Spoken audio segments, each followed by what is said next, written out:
Bismillahirrahmanirrahim. Assalamualaikum warahmatullahi wabarakatuh. Waalaikumsalam warahmatullahi wabarakatuh. Alhamdulillahirabbil alamin wassalatu wassalamu ala asrofil anbiya'i wal mursalin wa ala alihi washabbi ajmain amma ba'du. Asyhadu an la ilaha illallah wa asyhadu anna Muhammadan abduhu wa rasuluh. Allahumma sholli ala Muhammad wa ala ali Muhammad. Baik, sahabat teman muslimah IPB 25 yang dicintai Allah serta Ustadz Sam, alhamdulillah segala puji syukur mari senantiasa kita panjatkan kehadirat Allah Subhanahu wa taala atas berbagai nikmat yang telah diberikan kepada kita semua, nikmat yang sungguh tidak dapat kita hitung. Di antaranya nikmat iman, nikmat Islam, nikmat sehat walafiat, dan atas berkat izinnya dan kehendaknya pula hari ini kita kembali dapat berkumpul bersama di ruang Zoom ini untuk mengikuti kelas MBA, mengkaji bahasa Al-Quran, dan pada malam hari ini Ustadz Sam akan membawakan materi tentang ayat terakhir dari surat Al-Baqarah ya Ustadz ya. Salawat beserta salam tercurah kepada junjungan kita, suri tauladan kita, Nabi Muhammad SAW, beserta keluarga, para sahabat, dan insya Allah syafaatnya sampai pada kita semua di hari akhirat nanti, yang insya Allah kita semua istiqomah kepada jalan Islam ini. Terima kasih kepada Ustadz Sam yang mengingatkan kita Ustadz ya. Sebenarnya tadi saya agak lupa tuh sore tiba-tiba ada pesan dari Ustadz Sam masuk gitu. Oh iya hari ini kita ngaji gitu. Jadi teringat kembali gitu ya. Alhamdulillah Ustadz diingatkan terus. Kemudian tentunya juga kepada teman-teman semua yang hari ini berkenan hadir menyempatkan waktunya, diucapkan terima kasih jazakallah.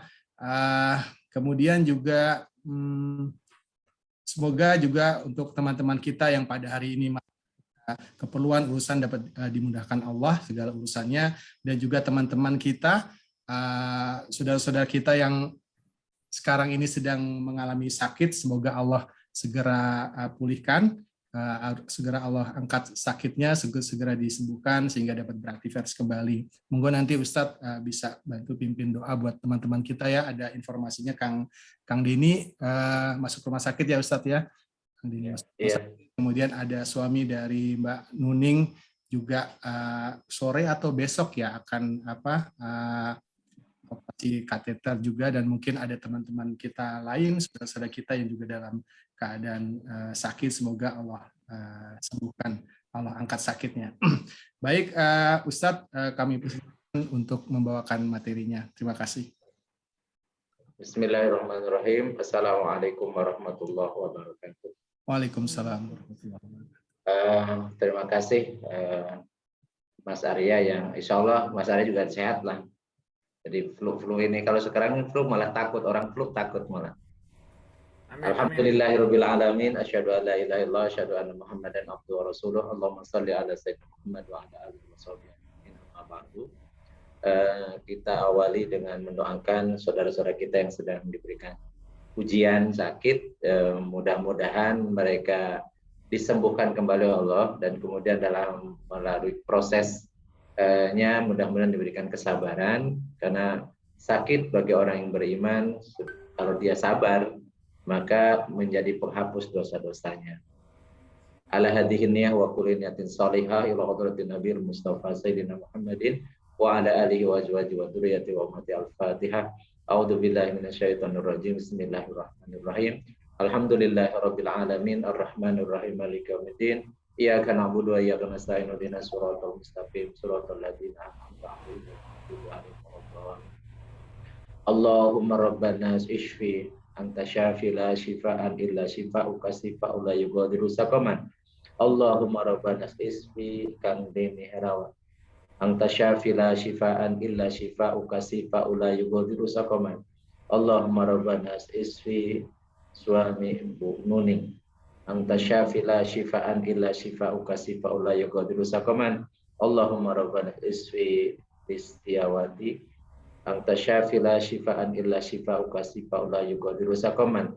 Allahumma rabbana isfihim anta syafi la syifaan illa syifauka syifa'un la yughadiru saqaman. Rabbana taqabbal minna innaka antas samiul alim wa tub 'alaina innaka antat tawwabur rahim. Rabbana atina fid dunya hasanah wa fil akhirati hasanah wa qina adzabannar. Wa sallallahu ala sayyidina Muhammadin wa ala alihi wa sahbihi wa barik wa sallim. Subhana rabbika rabbil izzati amma yasifun. Assalamu alhamdulillahi rabbil alamin. Al-Fatihah. A'udzu billahi minasyaitonir rajim. Bismillahirrahmanirrahim. Alhamdulillahi rabbil alamin arrahmanir rahim maliki yaumiddin. Iyyaka na'budu wa iyyaka nasta'in. Ihdinas siratal mustaqim.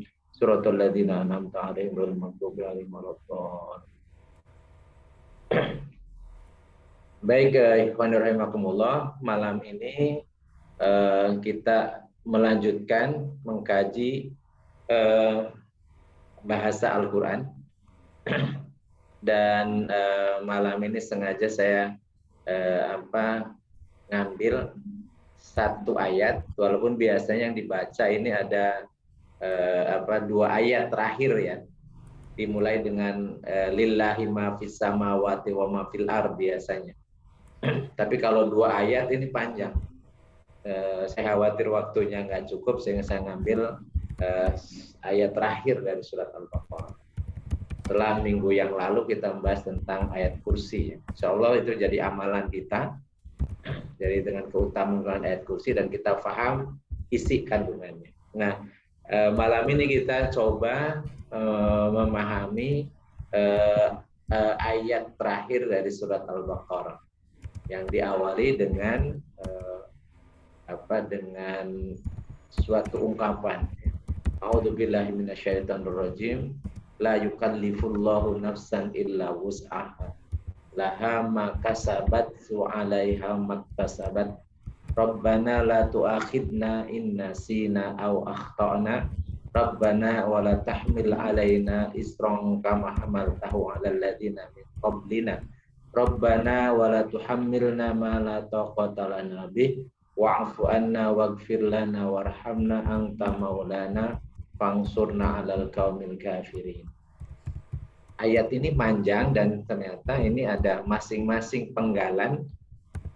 Kalau di dalam kita belajar bahasa Arab, masing-masing jumlah itu kalimat, itu mengandung ada substansinya masing-masing. Jadi yang nanti kita bahas ada 7 hal ya dari satu ayat ini. Dan itu semuanya penting. Dua ayat terakhir dari surat Al-Baqarah ini dibaca biasanya oleh yang mengikuti mazhab Syafi'i. Itu menjadi bagian dari wirid kalau tahlilan. Tapi kalau yang mengikuti mazhab bukan Syafi'i, biasanya ini menjadi dzikir sebelum tidur. Tapi kalau mengikuti mazhab Syafi'i ini biasanya kalau kita cerita tahlilan atau yasinan ya, bukan tahlilan, yasinan. Tapi yasinan sama tahlilan di sini sama juga sih sebenarnya. Dan saya biasa mimpin itu ya, 2 ayat terakhir ini dibaca dalam satu rangkaian ya.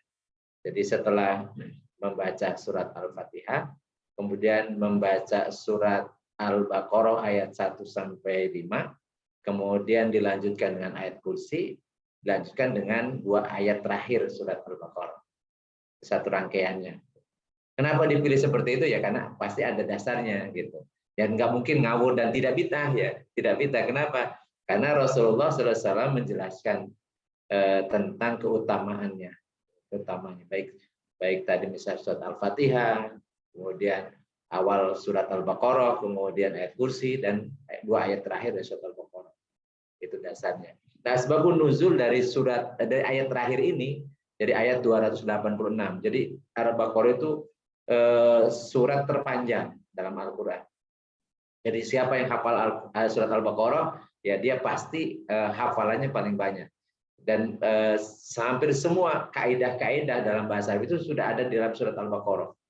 Sehingga kalau menghafal Al-Baqarah, yang lain lebih mudah hafalnya. Jadi menjadi standar. Dulu Rasulullah SAW ketika akan mengutus panglima perang, maka beliau tesnya hafalan. Dan ketika ketemu sama yang paling muda, ditanya, ya apa yang kau hafal dari Al-Quran? Dia menjelaskan, saya hafal surat ini, suratul Baqarah. Dia mengatakan, aku juga hafal surat Al-Baqarah. Maka Rasulullah melihat bahwa ini paling hebat nih hafalannya. Makanya Rasul mengatakan, idhab wa anta amiruhum. Pergi engkau sebagai pemimpinnya. Ya.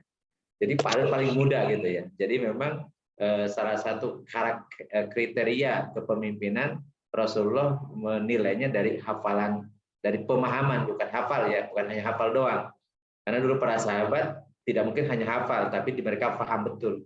Jadi siapa yang banyak hafalan dan pemahamannya tentang Al-Quran, maka dia yang menjadi utamakan, didahulukan. Termasuk dalam imam sholat ya.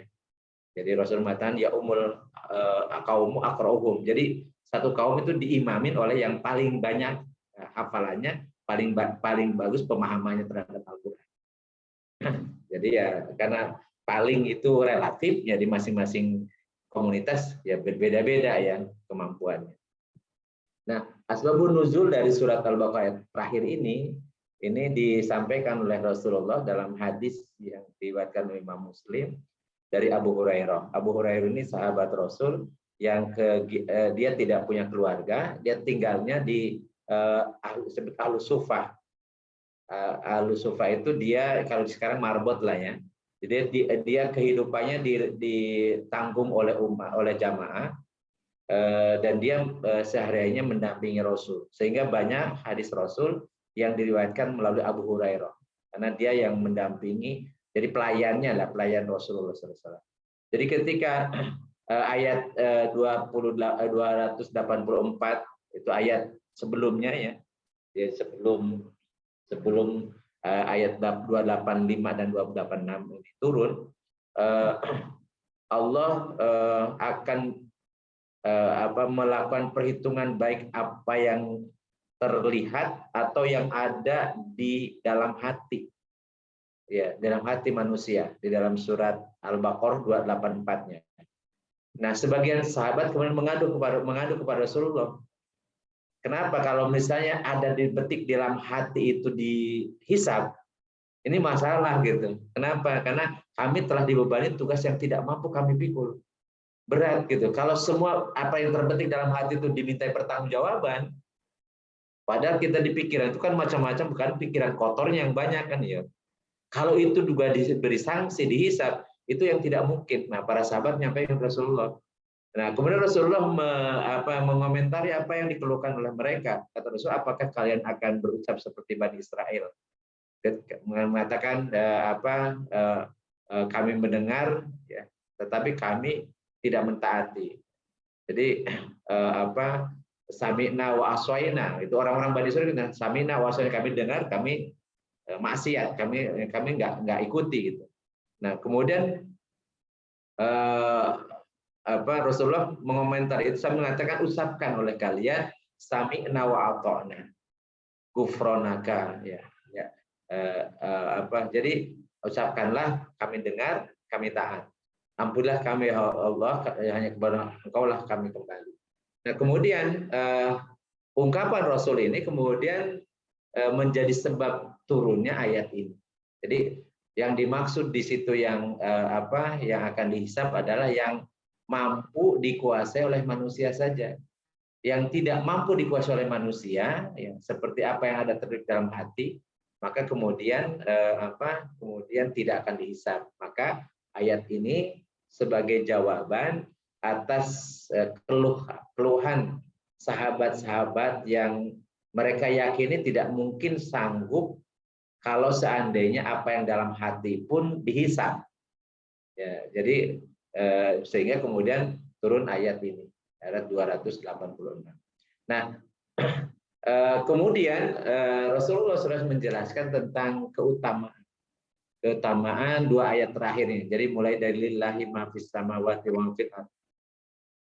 Rasulullah SAW bersabda, ayatani min akhiri suratil Baqarati man qara'ahuma fil lailatin kaftahu. Dua ayat terakhir dari surat Al-Baqarah Maka siapa yang membaca kedua ayat ini di suatu malam, niscaya Allah mencukupikannya. Ya, kafatahu. Jadi kafatahu, Allah mencukupinya. Nah, para ulama, para mufassir menjelaskan apa yang maksud mencukupinya. Rupanya dua ayat terakhir ini komplit dari akidahnya, tentang akidah, tentang ya hampir sama dengan ayat kursi. Kan diawali dengan lillahi ma fis samawati wa ma fil ardh. Wa in tubdu ma fi anfusikum aw tukhfuhu yuhasibkum billah. Fayaghfiru liman yasha wa yu'adzibu man yasha. Wallahu ala kulli syai'in qadir. Amana rasulu bima unzila ilaihi mir rabbih. Jadi tentang akidah, tentang ini, dan para ulama berbeda tentang mencukupinya. Ada yang mengatakan cukup kalau seandainya dia tidak bangun malam, tidak sholat malam, maka membaca dua ayat ini sudah cukup menggantikan sholat malam dia. Ada yang menafsir seperti itu. Jadi kalau misalnya udah dan ini capeknya, habis kerja, kemudian sebelum tidur baca ayat ini, kemudian ketiduran sampai bangun-bangun sholat subuh, nggak sempat sholat tahajud, maka cukup dengan baca ini dapat pahala sholat tahajudnya. Karena intinya sholat tahajud itu kan doanya, ingat doa sholat tahajud itu doa mengingatkan keyakinan kita. Angtal haq wa wa'duka haq wa liqa'uka haq wa qauluka haq wal jannatu haq wan naru haq wan nabiyuna haq wa Muhammadun sallallahu alaihi wasallam haq was sa'atu haq. Jadi inti dari surat tahajud itu merepres akidah kita, keyakinan kita bahwa Engkau ya Allah benar adanya, ya surga benar, neraka benar, akhirat benar, para nabi benar. Dan itu diulang-ulang. Jadi inti dari surat tahajud itu mengingatkan, merepres akidah kita, keimanan kita. Nah, ketika membaca dua ayat terakhir ini representasi itu ada. Jadi doa tentang merepres keimanan itu ada di dalam surat Al-Baqarah dua ayat terakhir itu. Maka kata Rasulullah, niscaya dia sudah cukup. Seandainya itu tentunya lebih utama kalau dia bangun sholat tahajud. Jadi double tuh ya, dapat pahala baca dua ayat terakhir ini. Sekaligus juga dia mendapat pahala nafilatal laka, jadi tambahan, ibadah tambahan. Jadi wa minal laili fatahajjat bihi nafilatan laka. Jadi pada sepertiga malam terakhir ya sholat tahajudlah engkau, dan itu ibadah tambahan bagi. Tapi kalau nggak sempat maka baca ini sudah cukup. Maka dari itu karena kita tidak jamin bangun malam, maka seyogyanya supaya kita dinilai juga yang sholat malam, maka bacalah dua ayat terakhir ini. Jadi kalau yang belum hafal ya sambil baca. Dan sekarang kan banyak di buku Yasin juga ada, di ini juga ya, ada yang nggak mesti bawa mushaf kemana-mana. Minimalnya tadi ayat terakhir ya minimalnya. Tapi kalau dengan dua ayat terakhir itu juga sangat bagus. Jadi yang dalam hadis yang lain Rasulullah mengatakan u'titu khawatimi suratil baqarati min baiti kanzin min tahtil arsy lam yu'tahunna nabiyyun qabli. Rasulullah mengatakan, aku dianugerahi ayat-ayat penutup surat Al-Baqarah dari pemeliharaan di bawah arsy. Jadi, jangan ditanya arsy itu di mana, kayak apa ya, kan itu termasuk yang yang mutasyabihat, yang belum pernah diberikan kepada seorang nabi pun sebelumku. Jadi luar biasa. Jadi dua ayat terakhir ini Allah hadiahkan kepada baginda Rasulullah, ya, dan itu nilainya luar biasa.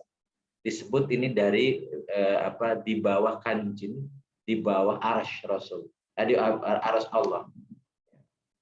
Artinya pemeliharaan yang siapa yang membacanya, meyakininya, maka sudah dunia dan akhirat dipegang sama dia. Tentunya kalau bisa sampai akhir hayatnya. Dan ingat, akhir hidup kita itu pas tidur. Ingat ya, kalau sebelum tidur itu akhir hidup kita. Karena kita nggak tahu besok bangun lagi nggak.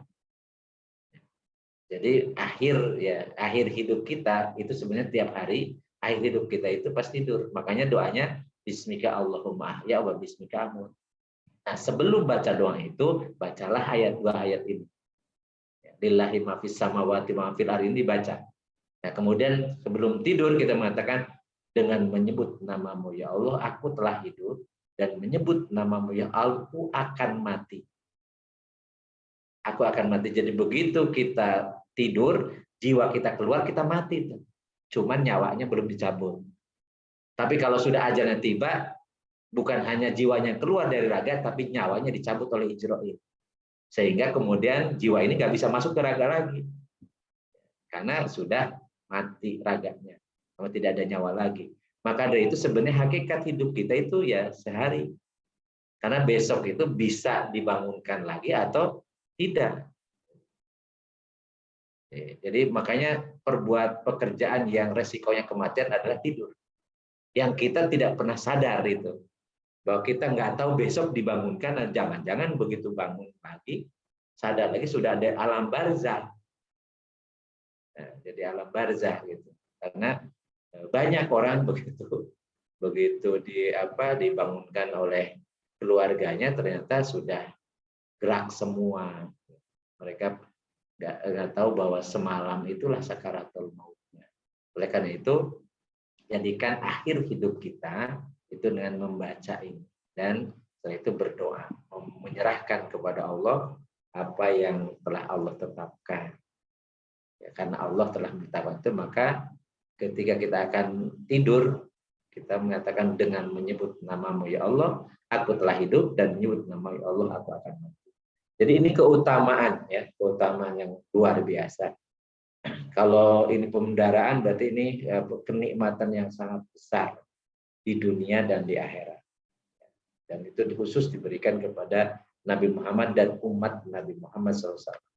Nah kemudian apa isinya ya, ayat ini? Yang pertama, ini poin pertama, la yukallifullahu nafsan illa wus'ah. Jadi ayat yang di ayat sebelumnya ya lillahi ma fis samawati ma fil wa in tubdu ma fi anfusikum aw tukhfuhu yuhasibkum aw tukhfuhu, atau kalian sembunyikan yuhasibkum. Maka ini para sahabat mengiranya wa tukhfu itu yang termasuk dalam hati. Padahal maksudnya yang disembunyikan dari pandangan manusia, yang ditutupi gitu ya. Jadi karena kalau misalnya di hati tidak mungkin sanggup. Dan Allah menegaskan Allah tidak akan. La yukallifu, yukallifu itu fi'il mudhari dan itu aktif ya, maklum. Allahunya fa'il, nafsan itu maf'ulnya. Ingat yang dibebani hukum itu nafsun atau jiwa. Jiwanya, jiwa. Ya, raga yang pelaksananya, tetapi yang dapat bebannya jiwa. Jiwa itu terdiri dari akal dan hati. Akal dan hati. Maka ketika kita tidur, karena jiwanya tidak ada di raga, maka tidak terbebani. Kenapa? Karena jiwanya nggak ada. Maka orang tidur itu rufi al-qalam, dibebaskan dari hisab orang tidur. Jadi Rasulullah mengatakan rufi al-qalam an salasi rajulin. Jadi diangkat pena, tidak akan dipertanggungjawabkan dari 3 kelompok manusia. Yang pertama adalah anak kecil ya, asibyan hatta yablugha. Anak kecil sampai dia balik, akil balik. Jadi masih kecil ya tidak dibebani hukum, jadi dia bebas nanti. Kemudian al-majnun hatta yafiqa, orang gila sampai dia sembuh lagi. Kemudian an-naimu hatta yastaiqadha, orang yang tidur sampai dia bangun. Kenapa? Karena di situ fungsi akalnya itu belum sempurna. Kalau masih anak kecil, kalau orang gila memang tidak bisa dia mengendalikan dirinya, termasuk juga orang tidur karena jiwanya sedang keluar dari raga. Maka Allah menyatakan Allah tidak akan membebani kepada setiap jiwa nafsan ya, atau biasa seseorang atau diri biasanya. Sebenarnya jiwa. Allah tidak akan membebani kepada satu jiwa manapun illa wus'ah, kecuali kemampuan jiwa tersebut atau kemampuan orang tersebut atau diri tersebut. Jadi memang tidak mungkin ada hukum Allah yang tidak sanggup dikerjakan. Cuman masalahnya manusia ya, innal insana li rabbihi lakanun. Sesungguhnya manusia itu kepada Tuhannya sering membantah. Jadi banyak alibi, banyak argumentasi. Padahal kalau dengan Allah tidak bisa argumentasi apapun karena Allah tahu. Allah tahu apa saja yang tersembunyi dan apa yang terang-terangan. Ya'lamu ma baina aydihim wa ma khalfahum, ya, yang lalu kita bahas. Allah mengetahui apa yang telah kalian kerjakan dan apa yang telah kalian kerjakan, apa yang akan kalian kerjakan. Allah tahu. Sehingga ya percuma nyari alasan di hadapan Allah. Ya, kenapa? Karena Allah tahu. Dan Allah tahu kesanggupan seorang. Maka dari itu dalam setiap hukum syara itu disesuaikan dengan kemampuan. Jadi tidak boleh kita memaksakan diri. Sehingga ketika ada 3 orang sahabat bercakap-cakap di samping kamar Rasulullah yang sekarang namanya Raudhah ya. Nah, yang satu mengatakan aku tidak akan menikah karena menikah itu akan membebani aku sehingga aku tidak maksimal ibadah. Aku akan ibadah terus kepada Allah. Yang satu lagi mengatakan aku sanggup puasa. Aku akan puasa terus setiap hari. Tidak akan berbuka. Jadi bukan hanya bulan Ramadan, tapi setiap hari aku akan puasa. Yang satu lagi mengatakan aku biasa sholat malam. Sehingga aku tidak akan tidur. Aku setiap malam aku akan melek terus, begadang terus, dan aku akan sholat, diisi dengan sholat. Nah itu bisa mereka kedengaran Rasulullah dari kamarnya karena dekat gitu ya. Raudhah itu dekat. Yang kamar Rasulullah yang sekarang jadi makam beliau kan di situ. Kemudian beliau keluar dari kamarnya. Kemudian siapa yang ngomong demikian? Oleh orang yang ngobrol-ngobrol itu kata Rasulullah, aku adalah orang yang paling bertakwa dibanding dengan kalian semua. Dan aku pun nikah. Aku nikah. An-nikah sunnati faman roqiba an sunnati falaysa minni. Nikah itu sunnahku. Siapa yang tidak suka akan sunnahku bukan golonganku. Jadi yang tadi mau membujang terus tegur Rasulullah. Walaupun membujang itu hukumnya makruh, tidak haram, ya makruh.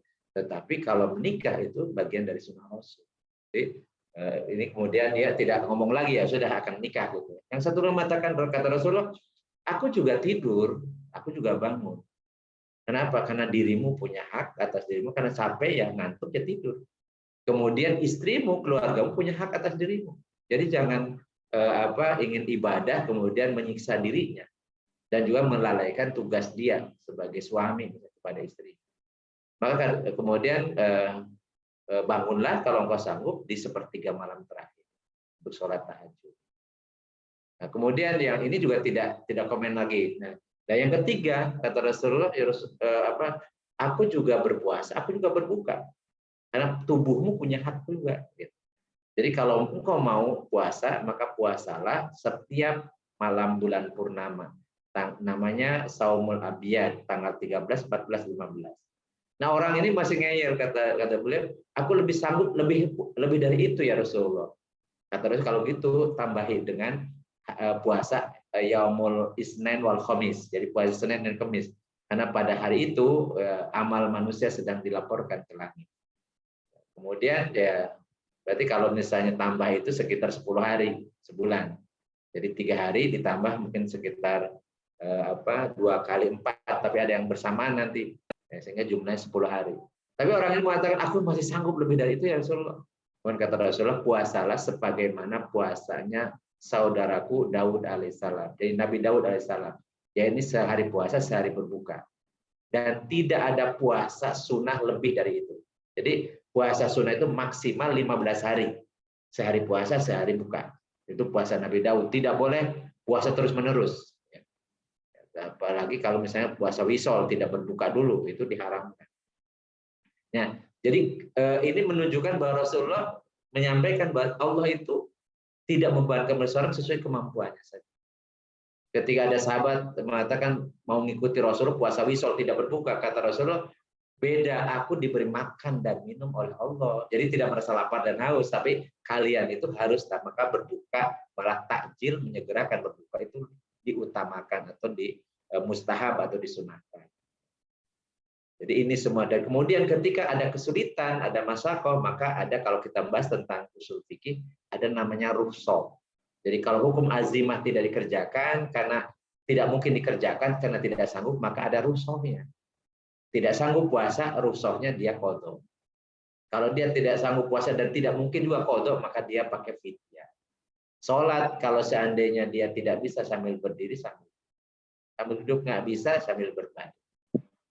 Kemudian kalau tidak bisa setiap saat, setiap waktu kemudian dilaksanakan karena di dalam perjalanan, dan perjalanannya itu sesuai dengan jarak syafaq, maka dia boleh jamak, gabung rakaatnya sama, ya jamak dengan jamak, jadi gabung aja duhur 4, asar 4, ya pada waktu duhur atau pada waktu asar gitu, jamak takdim atau jamak takhir, atau misalnya qashar saja, ya tadi pada waktunya, ya waktu yang punya, ya misalnya duhur 2 rakaat, ya, asar 2 rakaat, ya, itu namanya qashar, atau jamak qashar, dipotong 2, ya kemudian dijamak.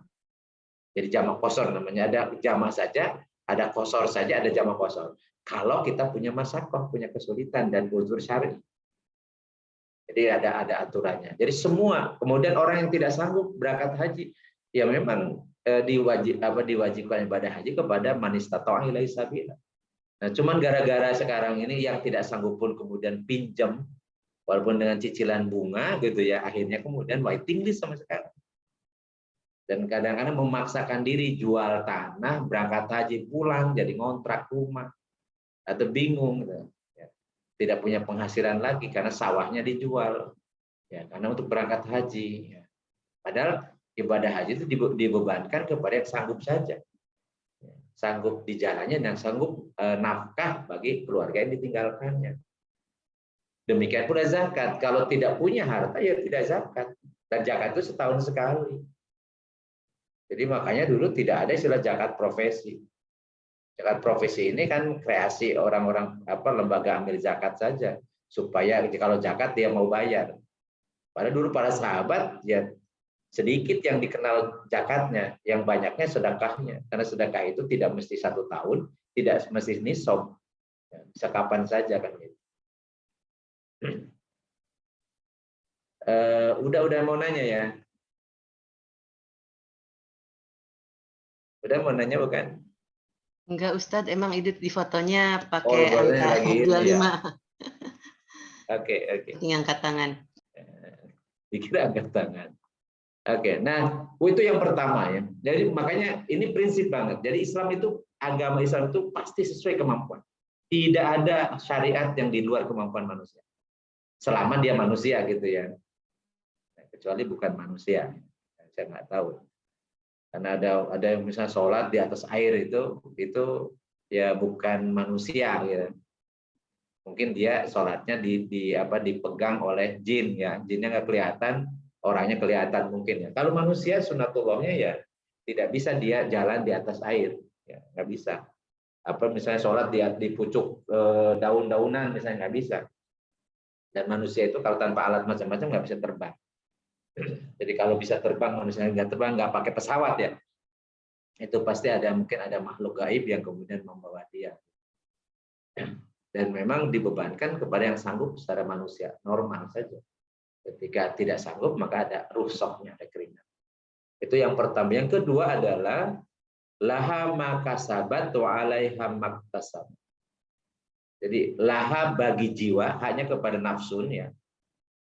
Linafsi kepada setiap jiwa atau setiap orang makasabat apa yang dia kasab.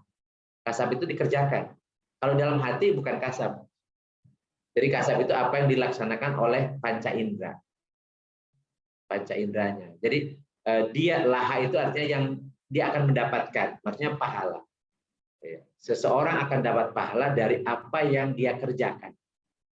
Wa alaiha, dan ala itu artinya dia mendapatkan dosa atau konsekuensi ya dari apa juga yang dia kerjakan.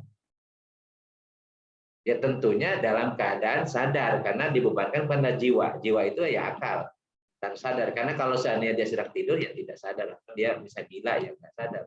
Jadi maksudnya adalah bagi setiap orang, setiap jiwa akan punya konsekuensi. Dia dapat pahala atas apa yang dia kerjakan. Dan dia dapat dosa atas apa yang dia kerjakan juga. Ya, dalam ayat yang lain ya man kasabat man amila solihan fali nafsihi wa man asa'a fa alaiha. Jadi siapa yang berbuat amal soleh, amal soleh itu benar dan ikhlas ya, maka itu untuk dirinya, bukan untuk orang lain. Dan barang siapa yang berbuat jahat, ya, itu akibatnya menimpa dirinya juga. dosanya akan juga. Karena dalam Islam wala taziru waziratun wizra ukhra. Jadi setiap orang tidak akan memikul dosa orang lain. Nggak ada istilah dosa turunan. Dan juga tidak ada orang yang kemudian menebus dosa orang lain. Itu dalam Islam ya. Beda dengan agama yang lainnya.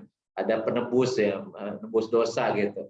Dia berbuat apapun sudah ditebus sama seorang atau dianggap sebagai Tuhannya. Tuhan kok menebus dosa orang yang aneh gimana? Kan Tuhan itu harusnya yang mengampuni, bukan menebus dosa gitu.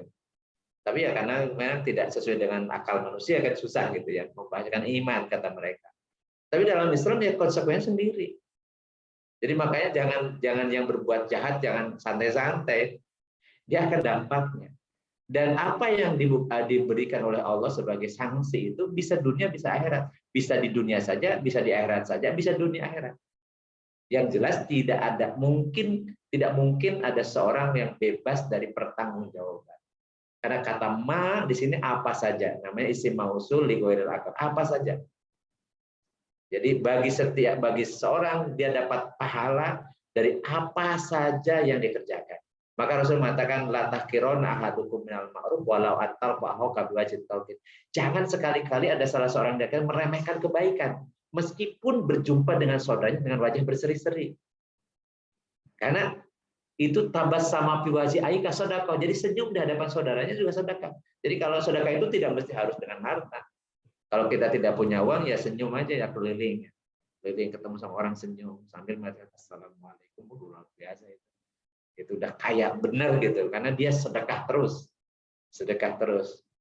Kalau senyum saja pelit apalagi harta biasanya kan, kecuali lagi sakit gigi lah bolehlah ya, tidak senyum gitu karena sakit gigi atau sekarang karena pakai masker. Jadi masker itu menghalangi pahala sedekah kita karena orang pakai masker nggak bisa kelihatan senyumnya kan. Alhamdulillah sekarang menurut Pak Jokowi boleh dibuka maskernya sehingga kelihatan lagi senyumnya gitu ya, dan itu sedekah kita ya, minimalnya dengan sedekah senyuman.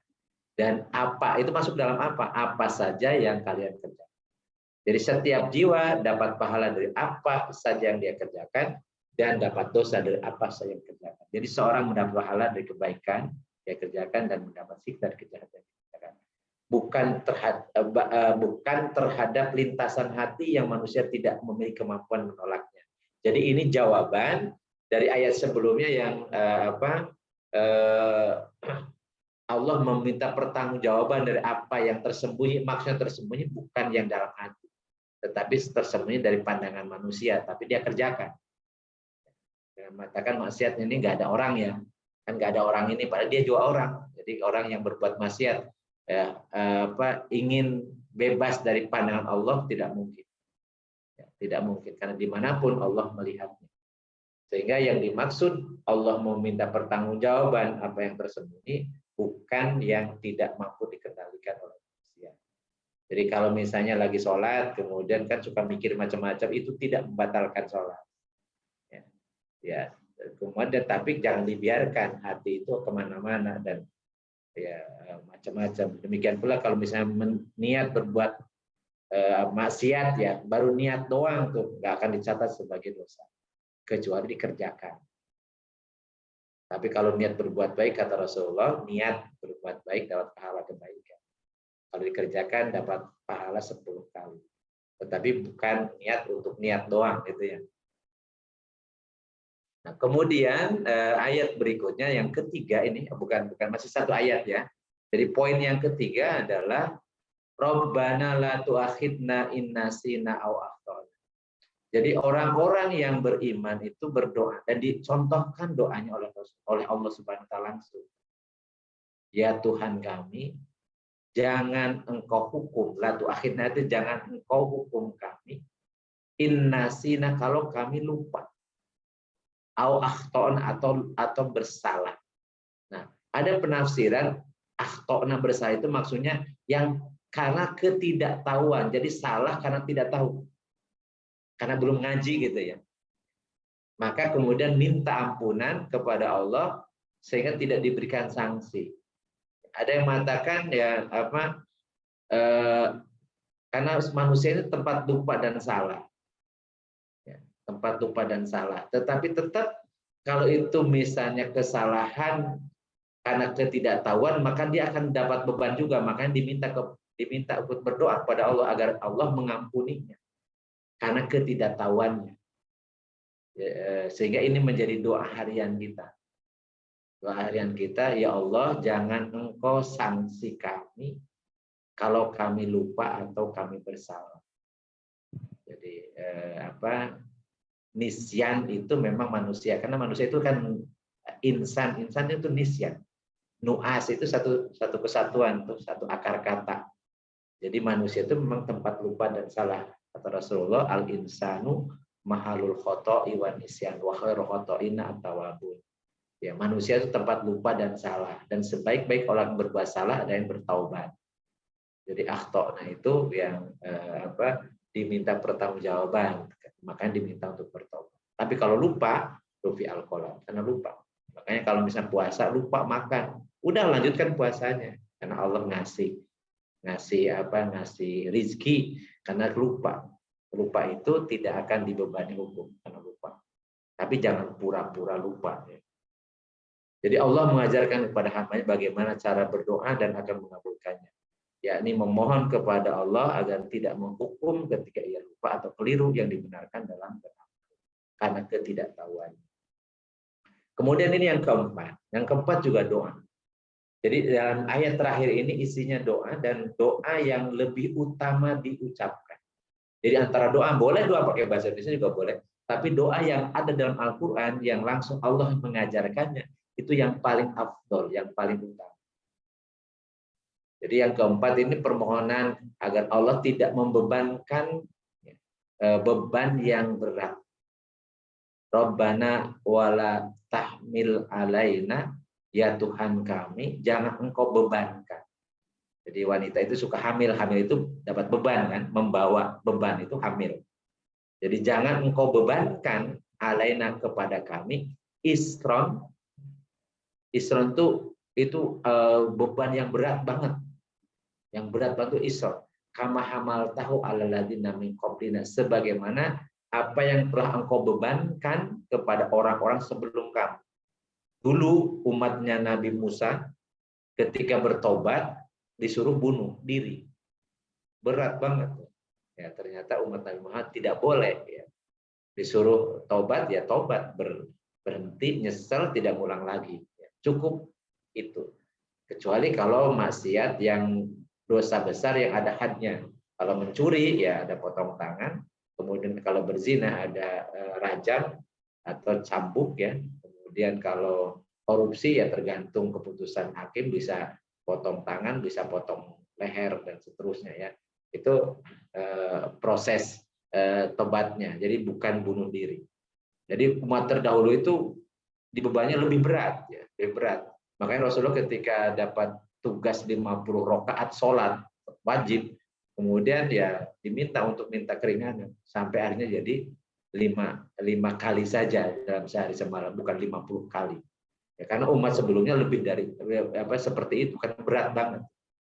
Dan ternyata Allah menjawab tugas kepada umat Muhammad ini dengan ringan. Dan tentunya ini doa ini juga spesifik pada kita. Kita bisa jadi tidak sanggup kalau Allah membebankan kepada kita beban hidup yang sulit untuk kita kerjakan. Jadi maka ini bagian dari doa supaya kita tidak merasa berat dan tidak diberatkan oleh Allah. Rabbana wala tahmil alaina isran kama hamaltahu 'alal ladzina min qablina. Jadi begitu sayangnya Allah ngajarin agar doa kepada Allah dengan ini, dan Allah pasti akan begitu mengabulkan, semuanya terasa ringan. Kemudian yang kelima juga doa juga. Tapi ini Rabbana wala tuhammilna ma la taqata lana. Ya Allah, ya Tuhan kami, janganlah Engkau pikulkan kepada kami apa yang tidak sanggup kami memikulnya. Kalau tadi beban berat, kalau ini sesuai kemampuan. Jadi padahal sebenarnya di atas sudah la yukallifullahu nafsan illa wus'aha. Tapi kemudian diminta doa juga karena bisa jadi kita ini masing-masing kita berbeda kemampuan dalam menghadapi masalah. Ada yang diuji dengan ujian sakit, nggak sabar. Tapi ketika diuji dengan kekayaan dan keluasan, dia malah bisa bersyukur. Tapi ada orang yang ketika diuji dengan kekayaan, malah dia tidak bersyukur. Kemudian ketika diuji dengan musibah macam dia bersabar. Jadi Allah Maha Tahu, sehingga kita minta kepada Allah, ya jangan sampai kita dibebani sesuatu yang mengakibatkan kita tidak sabar atau tidak syukur. Karena semua hidup ini kan ujian. Liyabluwakum ayyukum ahsanu amal. Jadi Allah menciptakan kehidupan kematian sebagai ujian. Jadi kalau kita masih hidup, kita masih proses ujian, belum selesai. Jadi sehingga kemarin kita puasa ya. Puasa itu la'allakum tattaqun, kalian bertakwa terus proses. Belum menjadi orang bertakwa, karena menjadi orang bertakwa itu akhir hayat kita. Akhir hayat kita. Kenapa? Kalau masih hidup masih diuji. Gimana ujian bisa lulus gitu ya. Kalau seandainya belum selesai ujiannya, tidak bisa dikatakan lulus dia. Makanya lulus itu kalau di akhir hayatnya dia husnul khotimah, nah dia baru lulus. Apakah menjadi orang muttaqun sampai akhir hayatnya, atau justru jadi murtad, jadi munafik, naudzubillah min dzalik. Jadi suul khotimah gitu. Jadi akhir ujian kita itu jadi nilai akhir lah gitu. Dapat titel muttaqin itu di akhir hayat. Ketika didatangi ijroil, ajal kita saat selesai. Kalau masih proses hidup itu masih menempuh ujian. Karena Allah menciptakan kehidupan dan kematian agar menguji kalian siapa yang paling baik. Itu dalam surat Al-Mulk ya, ayat kedua. Jadi kita mohon kepada Allah agar dibebankan dengan ujian yang bisa dipikul oleh kita. Ya kalau musibah, misalnya musibah yang kita menghadapinya bisa sabar. Diuji dengan bisa kesabaran. Ketika kita diuji dengan keleluasan, mudah-mudahan kita jadi pandai bersyukur. Jadi jangan dikira kalau misalnya jadi kaya, jadi pejabat itu bukan ujian, itu justru kadang-kadang itu ujian yang terberat. Karena ternyata begitu jadi pejabat, maka kemudian tergodalah dengan korupsi gitu ya, atau dengan macam-macam lah. Karena godaan itu datang biasanya karena dia merasa sukses dan merasa mampu untuk mengerjakan, pada itu kemaksiatan. Mudah-mudahan kita diuji dengan ujian yang bisa kita mengatasi. Seberapa besar kemampuan kita Allah tahu. Maka Allah membebankan pada kita sesuai dengan apa yang tokota lana saja, yang mampu kita kerjakan. Nah, itu yang ke-5. Yang ke-6, doa lagi, wa'fu anna waghfir lana warham. Ini luar biasa karena kita ini banyak dosa. Dosa itu sengaja atau tidak, kita tahu atau tidak, itu pelanggaran terhadap hukum Allah adalah dosa. Maka diajarkan oleh Allah bagaimana kita memohon kepada Allah agar Allah memaafkan, mengampuni dan menyayangi.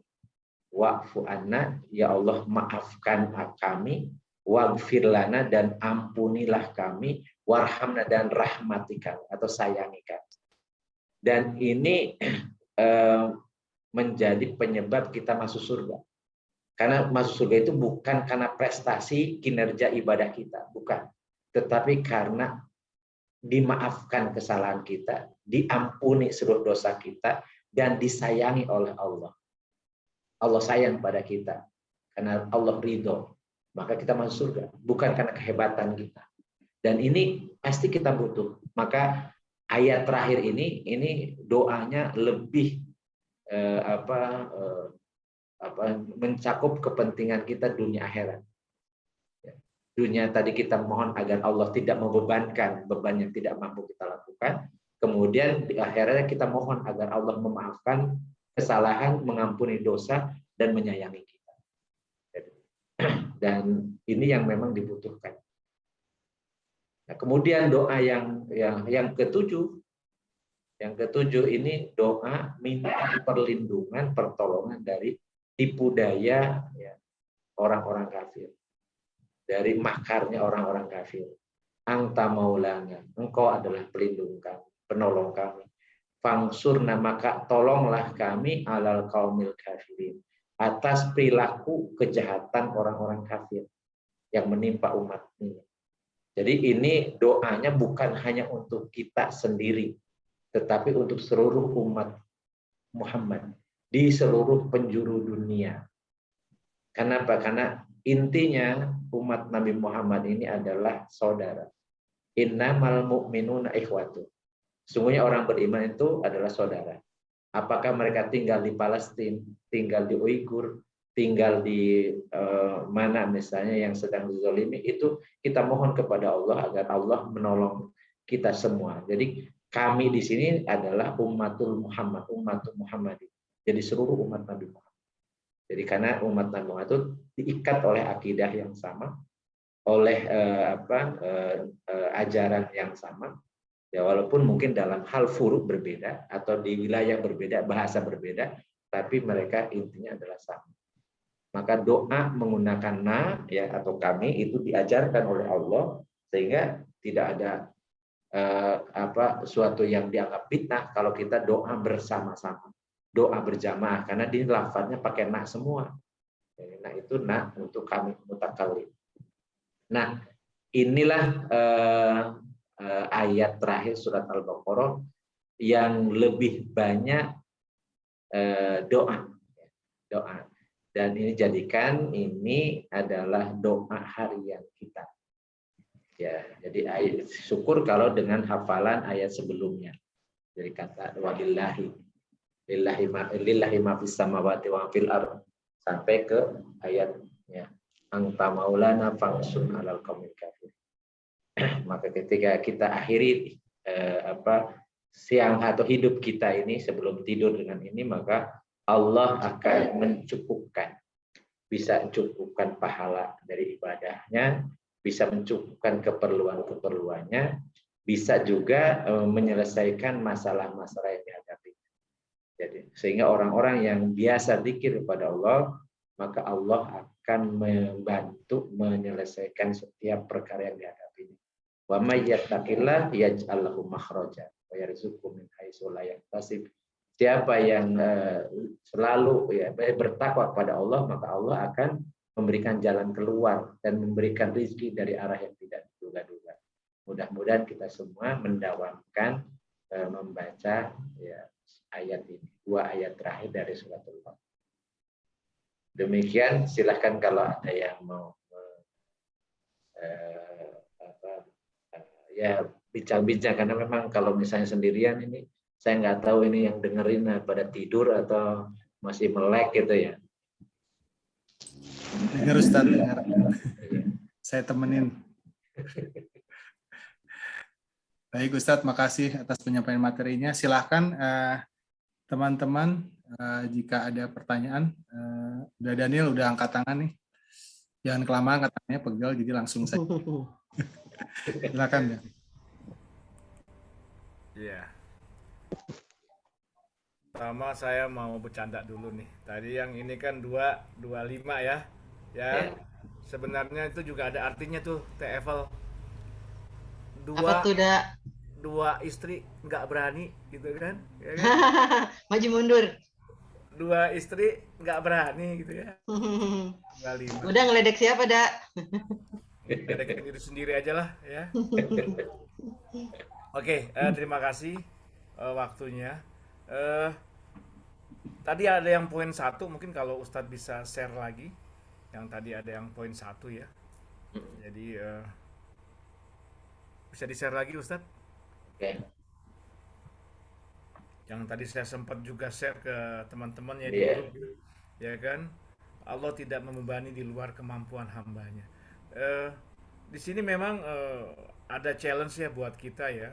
Kita percaya itu, tapi kadang kita juga diganggu nih kesabarannya. Ya kan? Kita yakin itu loh. Kita yakin bahwa beban itu pasti sesuai dengan kemampuan kita gitu. Tapi kadang-kadang kita tidak yakin ini sampai kapan bisa seperti ini gitu loh. Ya itu kan benar-benar, makanya kalau tidak salah memang sabar itu dihargai sekali ya oleh Allah ya, mendapatkan grade yang tertinggi gitu loh, sabar itu ya.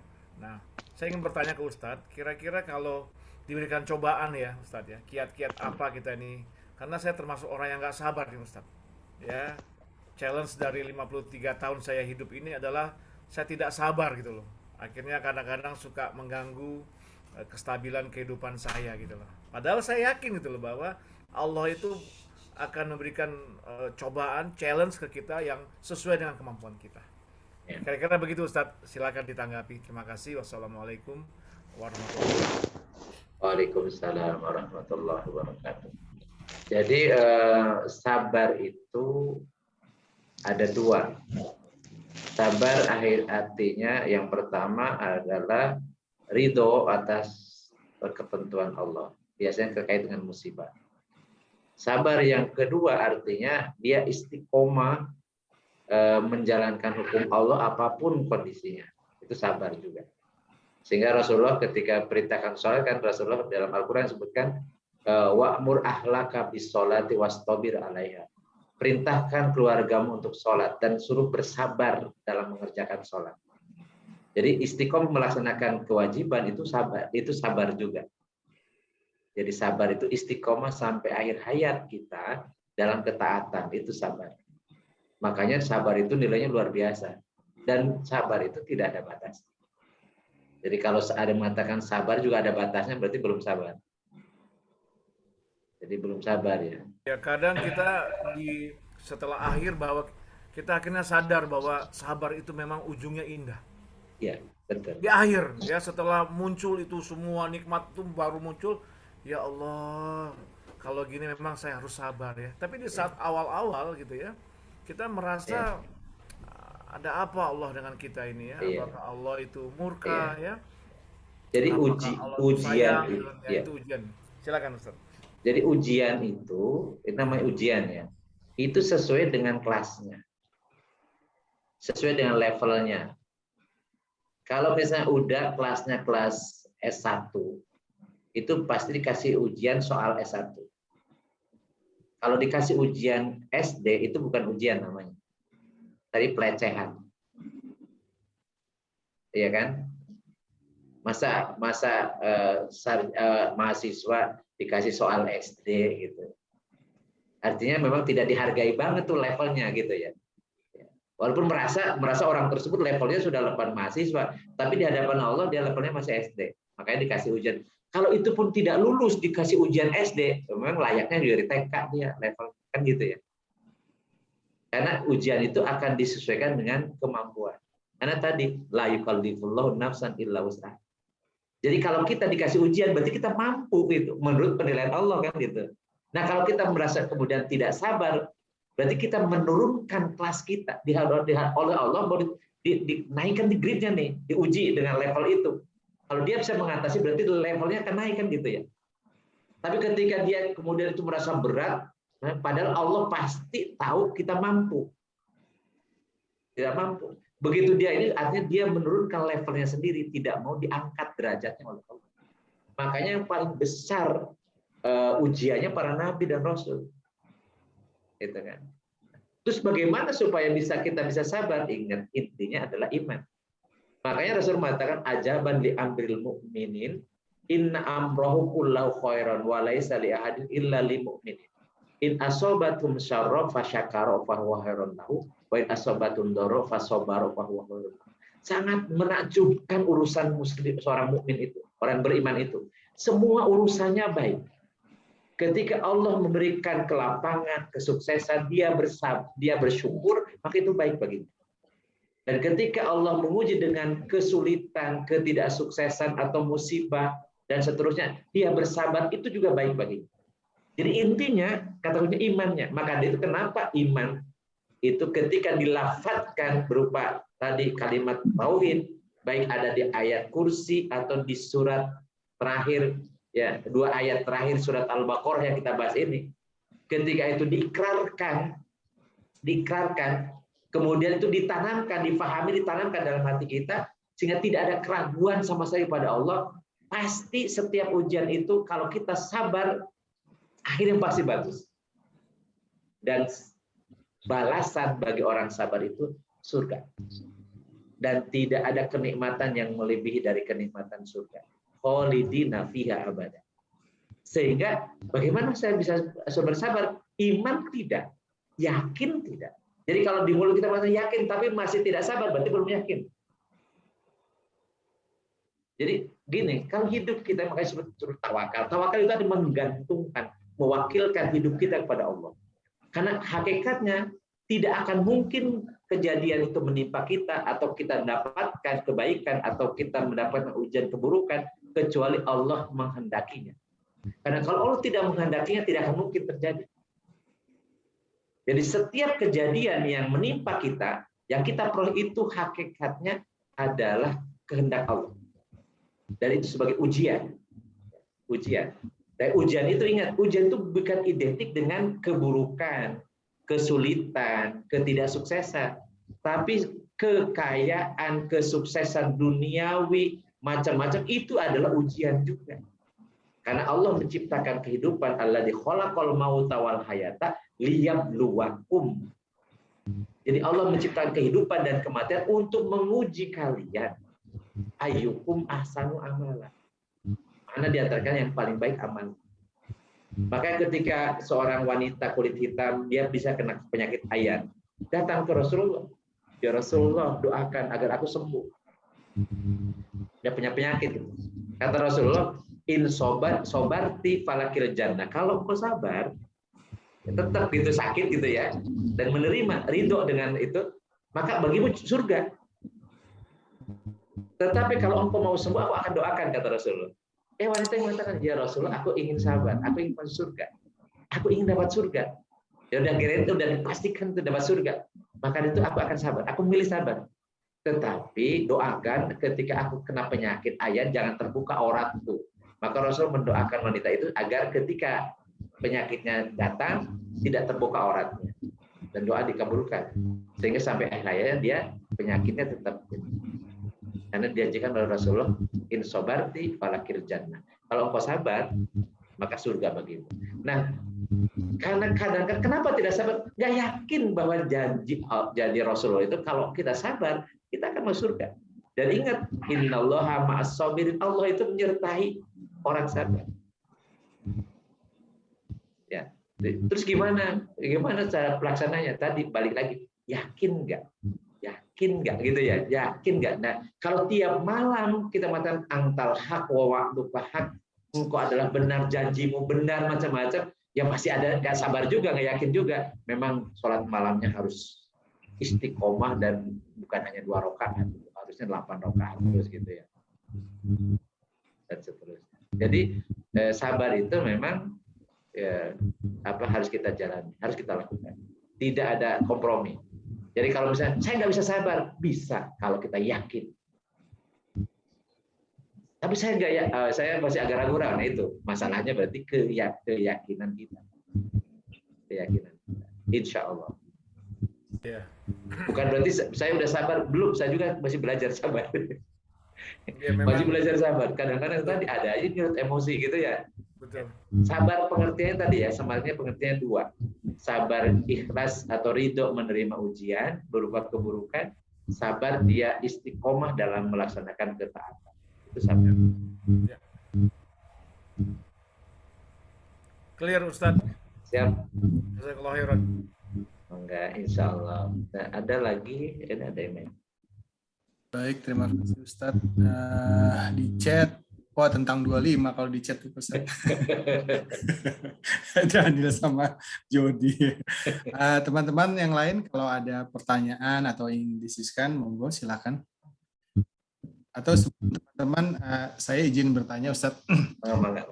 Iya tadi udah Daniel poin 1, saya tentang poin 2 Ustadz, terkait apa namanya tadi lintasan hati gitu ya, bahwa bahwa apa akan mendapatkan pahala atas sesuatu yang dilakukan gitu ya, dan akan mendapat sisa atas sesuatu keburukan. Nah, kalau posisi penyakit hati Ustadz ya, seperti misalnya ujub gitu ya Ustadz ya, kemudian dengki di dalam hati, itu masuknya itu kan termasuk yang juga mungkin bisa juga gitu Ustadz ya, posisinya seperti apa Ustadz ya?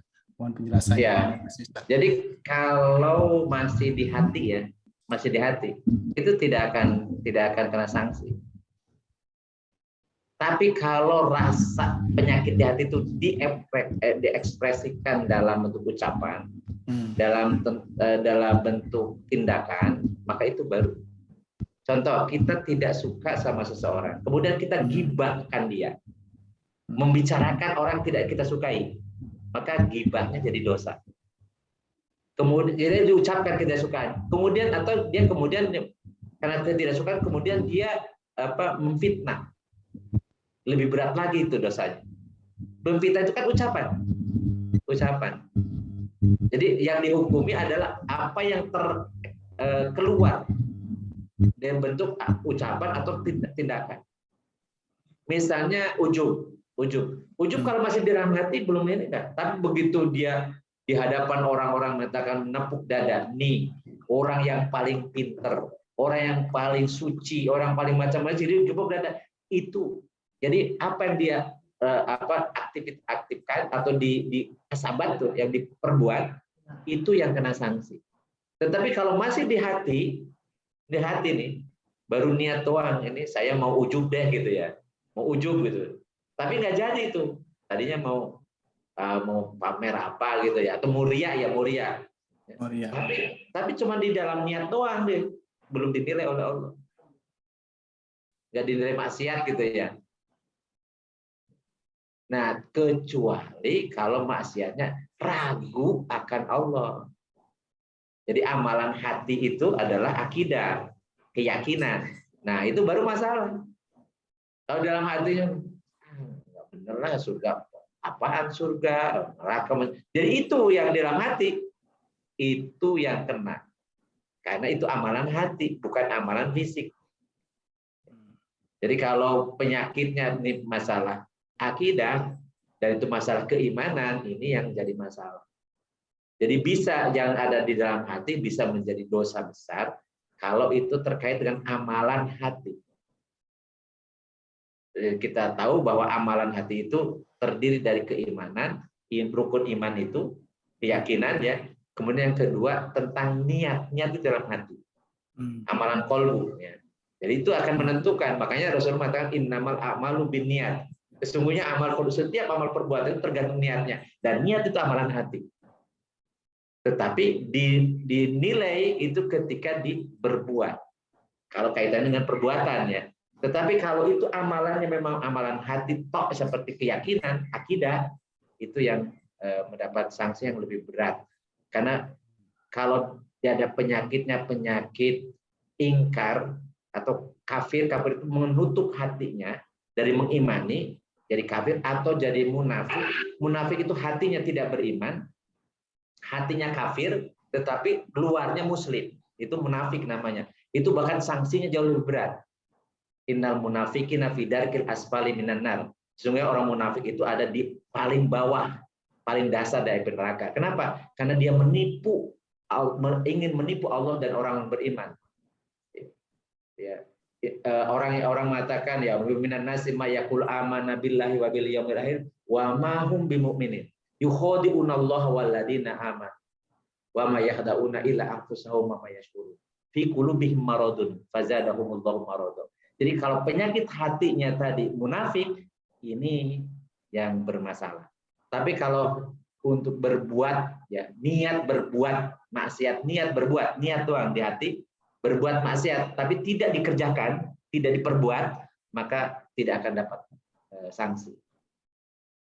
Itu yang dimaksud dengan maktasabat wa alaiha maktasabat. Dia dapat pahala dari apa yang dia kerjakan dan dapat siksa, dapat dosa dari apa yang dia kerjakan. Itu kalau kaitannya dengan amalan. Tapi kalau amalan di hati, ya itu yang menentukan. Itu yang bisa jadi posisinya lebih berat lagi dosanya.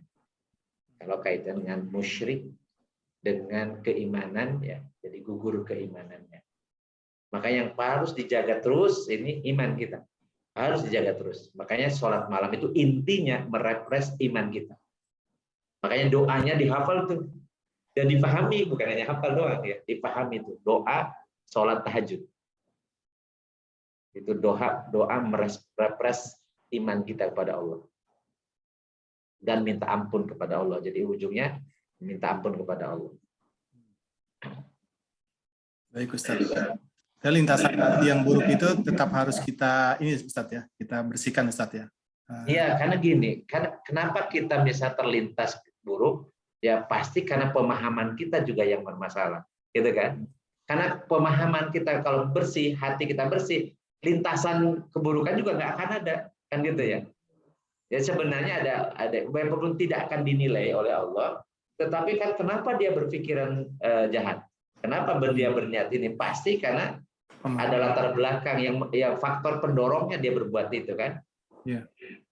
Jadi jadi orang yang hebat itu kata Rasulullah kan bukan orang yang jago gulat, bukan, tapi yang bisa mengendalikan hawa nafsunya.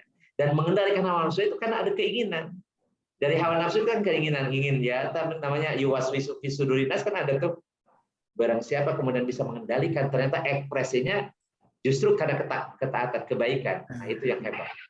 Jadi orang yang hebat itu bukan berarti tidak punya pikiran sama sekali untuk berbuat jahat, tapi dia ada pikiran untuk berbuat jahat, tapi nggak jadi dia, nggak dilakukan gitu. Itu hebat.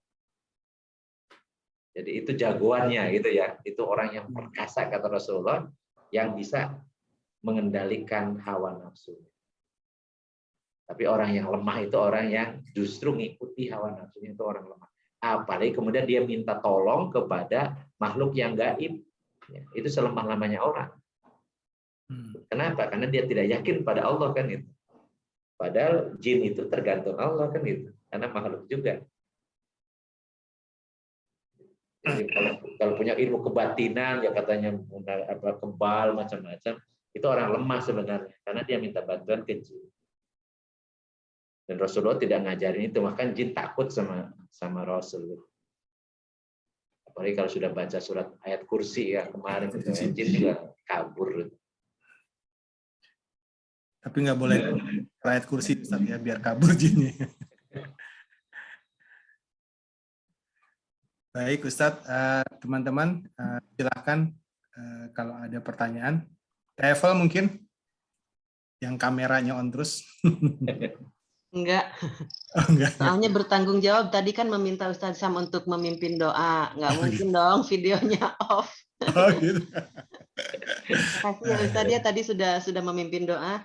Tapi saya baru dapat nama suaminya Nuning tuh barusan setelah doanya sudah disampaikan tadi. Enggak apa-apa kan suaminya Nuning itu sudah definitif. Sudah ma'rifah ya, ma'rifah karena kecuali Mas Arif Seno Haji. Soil ya? Iya, Mas Arif Seno Haji temannya Mas Eko itu. Jadi angkatan 25 juga ya? Bukan, 24.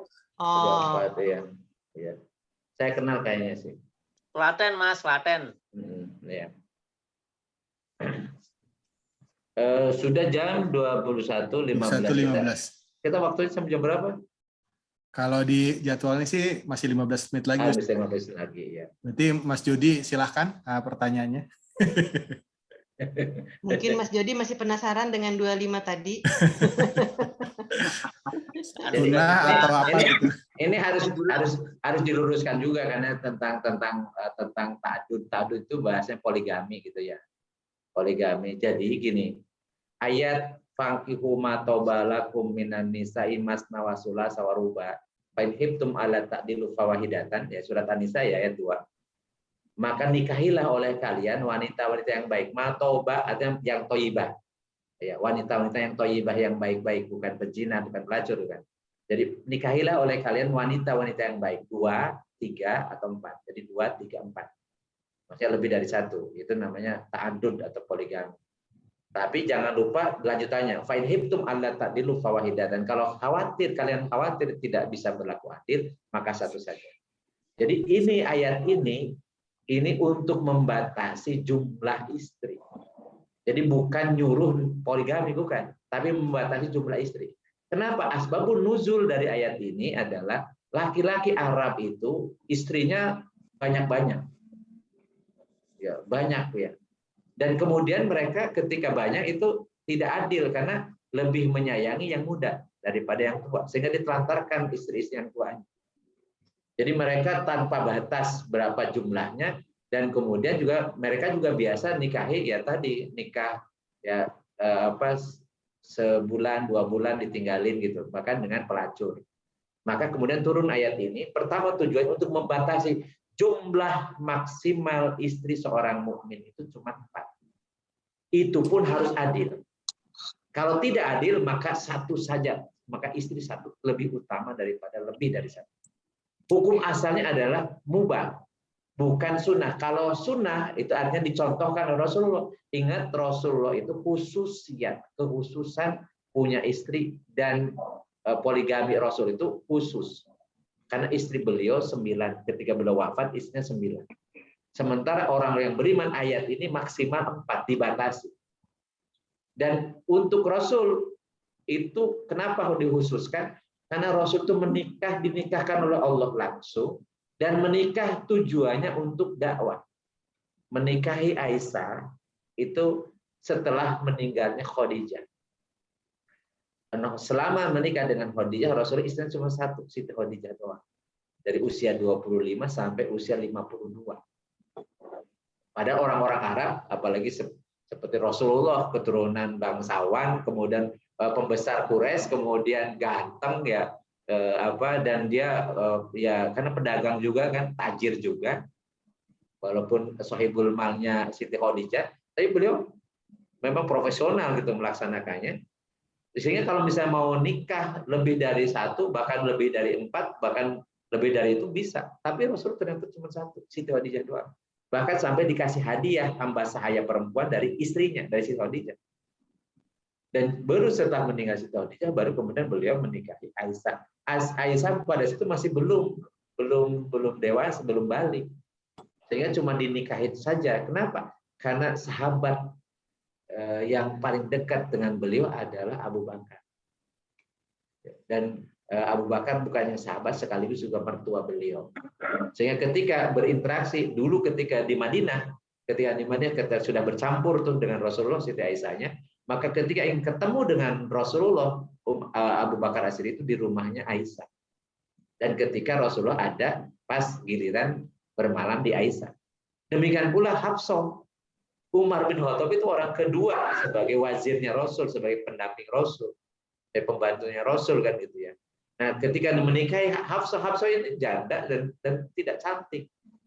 Tapi memang dinikahkan oleh Allah kepada Hafsah. Kenapa? Supaya Umar bin Khattab ketika punya urusan menghadap Rasul itu di rumahnya Hafsah, ketika Rasul ada giliran di Hafsah. Dan juga seterusnya.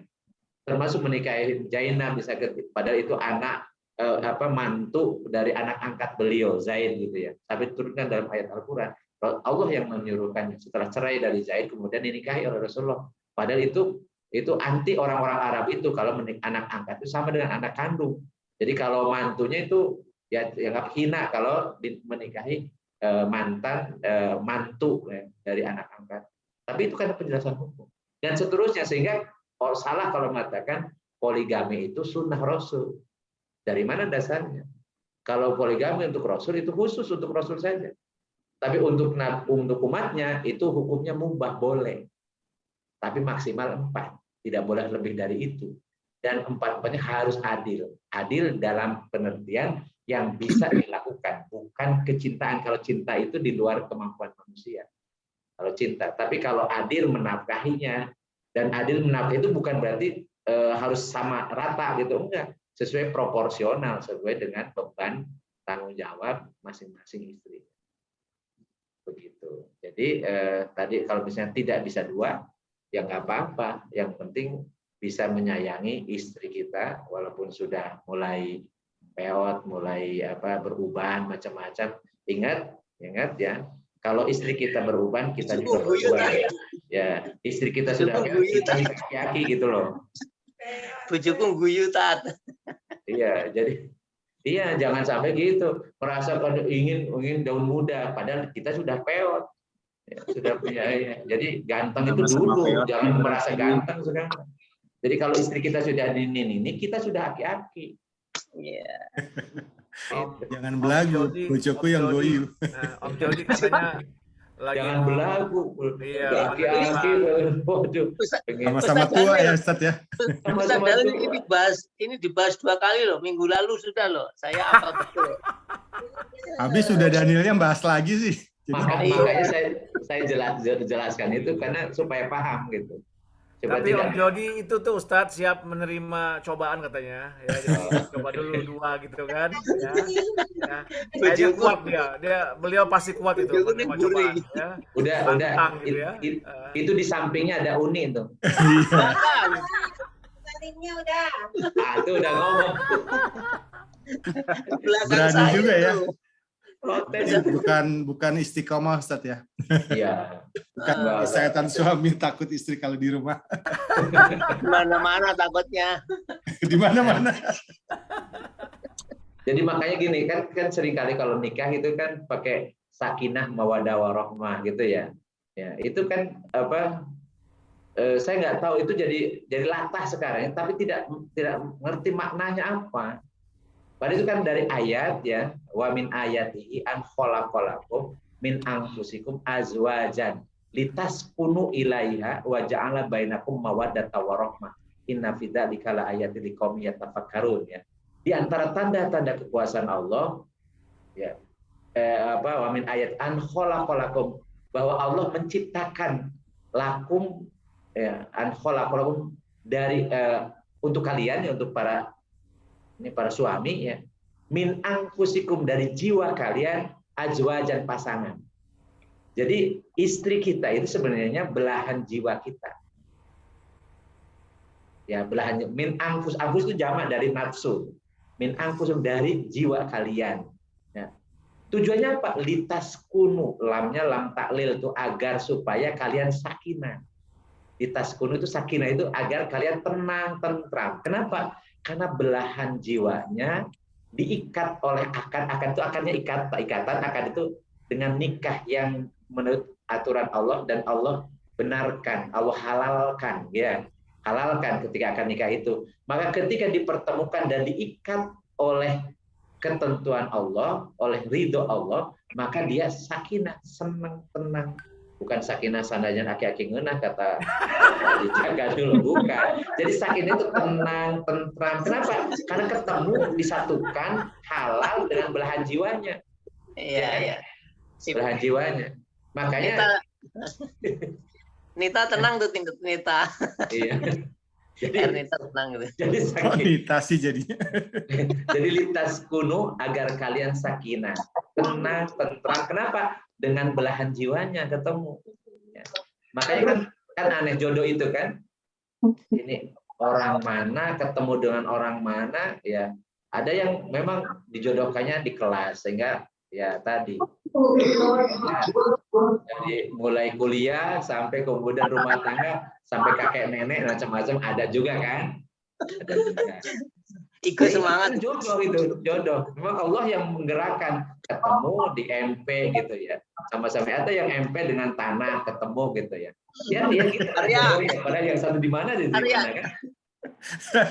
Ya, seperti itulah. Makanya yang jodoh itu Allah yang menentukan. Karena belahan jiwa kita nggak tahu kan.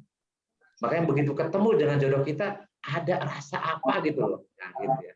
Itu karena memang ya itu jiwanya dari belahan jiwa kita.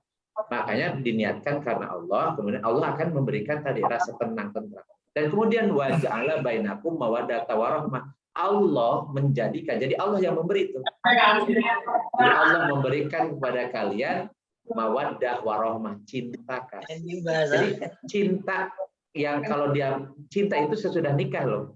Jadi kalau belum nikah itu bukan cinta, itu nafsu. Jadi mawaddah cinta itu setelah diikat. Nggak boleh pacaran Ustadz berarti ya. Ya, makanya nggak boleh pacaran tuh.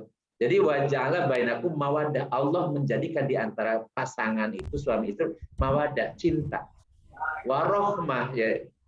Mawaddah warahmah. Rahmah itu sayang. Jadi kalau masih muda dulu masih mawaddah. Lihatnya wajahnya, ya senyumnya, macam-macam gitu ya. Itu mawaddah itu penariknya. Tapi kalau sudah semakin lama, sudah beranak, apalagi sudah punya cucu, itu bukan mawaddah lagi. tetapi sudah rahmah sayang. Ya. Jadi walaupun Nini sayang banget sama Nini, begitu jauh juga ingat terus karena Nini yang mendampingi aki-aki ini gitu loh.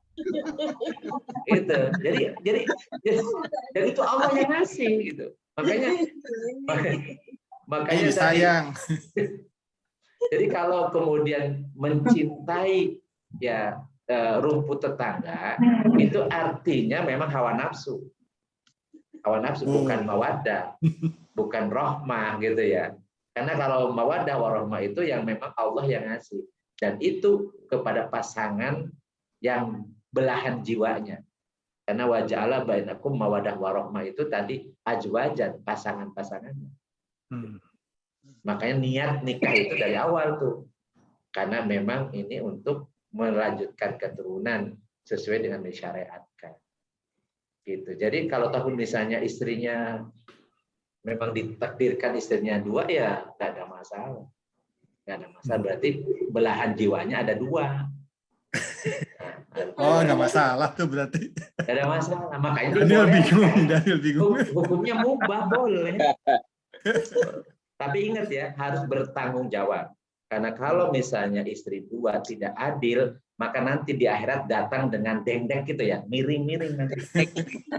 Jadi kalau nanti di akhirat ada yang miring-miring itu berarti yang poligami yang tidak adil. Poligami nggak adil. Jadinya cari takdirmu untuk yang kedua. Cari takdirmu. Ikut komentar juga. Ikus belum dapat yang IPP. Saya mau nanya serius ini ya, walaupun sudah malam ya. Itu kan muncul kan lewat rasa ya, ini serius ya. Itu apakah cobaan? Ini ngonek sama yang tadi ya topik kita ya. Cobaan dari Allah atau apa gitu? Itu kan rasa ya. Ya kita sudah punya pasangan, tahu ada rasa seperti itu ke yang lain gitu kan. Gimana ini kalau seperti ini Ustadz? Jadi rasa apa yang kita bahas ya? Jadi rasa itu di dalam bahasa Arab namanya masyair. Masyair itu dipengaruhi oleh mafahim, oleh pemahaman. Pemahaman itu terkait dengan objeknya dan terkait dengan maklumatnya, informasi sebelumnya. Jadi tadinya tidak ada perasaan apapun, tapi karena objeknya dilihat terus, kemudian di benaknya ini kok lebih cantik ini ya, kayaknya lebih senyumnya lebih manis ini ya. Kok ini lebih muda ya, lebih ranum ya dibanding yang di rumah, macam-macam. Pemikirannya ada di situ. Ya, kemudian objeknya dilihat hampir tiap hari. Sementara pulang ke rumah istri sudah tidur. Begitu berangkat masih tidur kadang-kadang. Belum dandan, belum macam-macam. Sementara yang ketemu ini di kantor dandan terus, wangi terus. Dan seterusnya kan. Nah, ketika itu terus-menerus akan jadi pemahaman, dan pemahaman itu mempengaruhi perasaan. Makanya ada istilah Jawa, witing tresno gajalaran Soko kulino atau soko lindio, negara ono lindio gitu ya. Atau tadi ya, makanya Islam itu membolehkan itu karena bisa jadi ada yang seperti itu, sehingga kemudian dia berbuat yang melanggar. Karena salah satu ya di antara keutamaan orang-orang beriman adalah yang menjaga kehormatannya, kemaluannya illa ala azwajihim aw ma malakat aymanuhum ya. Jadi yang dia menjaga kehormatannya itu kecuali kepada istrinya atau kepada hamba sahaya yang dimiliki. Kan kita nggak punya hamba sahaya, itu paling ke istri gitu kan. Yang memang disuruh kan azwaj, makanya boleh lebih dari satu. Makanya baca bukan jauh jati. Jadi azwaj bisa jadi pasangan itu bisa 2, bisa 3, bisa 4. Gitu. Silakan Kang Tendi itu. Kang Tendi tadi sudah raise hand, silakan. Enggak. Tadi raise hand-nya udah ini tuh. Nah, itu apa tuh? Tuh ya? Di komentari kan. Udah dapat Padang belum dapat Jawa. jadi gini. Oh, ada Nita tuh teh. Supaya tidak muncul perasaan itu, maka diperintahkan oleh Allah ya. Kullil mu'minina yaghuddu min absarihim wa yahfadzu furujahum dzalika azkalakum ya. Jadi katakan wahai Muhammad kepada orang-orang laki-laki yang beriman, hendaklah mereka menundukkan sebagian pandangannya. Maksud sebagian pandangan itu apa? Kalau sebagian lain boleh, yaitu kalau pandangan dengan syahwat. Jadi ketika melihat wanita yang bukan istri kita muncul syahwat, maka gondul basor, tundukkan pandang. Tapi kalau tidak dengan syahwat boleh, karena wajah boleh dilihat, boleh juga dipegang. Tapi ketika muncul syahwat nggak boleh. Makanya dari itu salaman dengan wanita itu boleh kalau tidak ada syahwat. Makanya dengan nenek-nenek yang kira-kira kita tidak muncul syahwat boleh salaman, cium tangan juga boleh. Tapi begitu ke janda muda, wah ini lebih baik salaman ala Jawa sudah aja dah di kejauhan. Kenapa? Karena khawatir begitu nempel ada setrum. Nah itu jadi dosa. Salaman COVID. Jadi bukan nundukan pandang bukan berarti mau beli apa-apa nunduk gitu. Pedagangnya perempuan, kemudian kita membeli laki-laki nunduk. Susah nanti. Gimana transaksinya gitu. Jadi maksudnya menundukkan pandang kalau muncul syahwat. Jadi muncul syahwat itu tadi ya tahu sendiri ya kalau sudah dewasa syahwat itu seperti apa kan.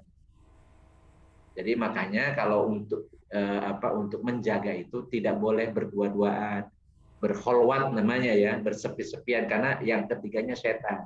Setannya siapa? Setannya hawa nafsu tuh. Ada hawa nafsu. Tadinya biasa-biasanya teman curhat-curhat ya. Nggak boleh juga tadi ikhtilat ya. Ikhtilat itu campur baur. Kemudian kholwat termasuk tadi misalnya membicarakan hal-hal yang sifatnya pribadi yang kepada orang yang bukan mahram. Bukan mahram, bukan suami. Ya biasa kan curhat-curhatan tuh. Hanya curhat-curhatan ya. Kemudian makanya tadi reuninya juga jangan sampai dia memori dulu kemudian diulang lagi dan mereka bersepi-sepian itu bahaya. Bahaya nanti. Karena nanti yang ketiganya setan gitu. Oh, memprovokasi setan itu kan. Pokoknya lebih cantik lah, kalau lebih cantik macam-macam itu. Padahal pasti yang lebih cantik adalah istri kita, pasti itu. Kalau cara pandang kita keimanan. Ya, tadi kenapa? Karena itu pasangan hidup kita, belahan jiwa kita kok gitu. Yang mendampingi susahnya hidup, ya apa beratnya perjuangan hidup, beratnya mendidik anak dan seterusnya itu pasti istri kita, bukan orang lain. Istri tetangga mah paling cuman pasang senyum kalau kita kirim apa gitu ya. Apalagi kan di sekretaris karena dia digaji kan. Jadi dia senyum itu manis itu karena digaji. Kalau sebenarnya tidak digaji sama udah Daniel nggak akan senyum dia. Gitu kan. Tapi istri di rumah itu ya apapun di kondisinya dia senyum terus gitu ya. Kalau ataupun cemberut karena dia belum kurang belas kasihan, kurang sayangnya. Kurang belayar. Kalau cemberut atau kurang ngasihnya tuh. Jadi harus tahu lah. Insya Allah ini udah sampai jam berapa udahlah ya. Jadi pembicara jadi tentang itu ya nggak apa-apa kemana aja. Al-Baqarah ke Anissa Ustaz. Iya. Nanti Ustaz senang buat kita cobaan buat istri itu ya, kasihan istri kita ya. Jadi kajian reuni bagus nih. Lagi istiqomah Daniel.